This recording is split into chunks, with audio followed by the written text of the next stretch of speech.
హరి ఓం. ఆది శంకరాచార్య ఆత్మబోధ.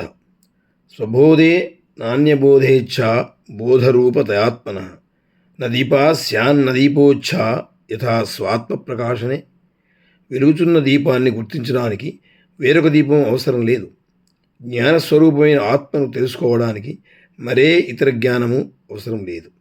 जैसे एक दीप का स्वयं को प्रकाशित करने के लिए किसी दूसरा दीप की अपेक्षा नहीं रखता, वैसे ही स्वयं ज्ञान स्वरूप होने के कारण आत्मा को अपना स्वरूप जानने से के लिए किसी अन्य साधन की आवश्यकता नहीं होती. A lighted lamp does not need another lamp to illuminate its light. So too, Atman, which is knowledge itself, needs no other knowledge to know it. Om Shanti Shanti Shanti. Hari Om.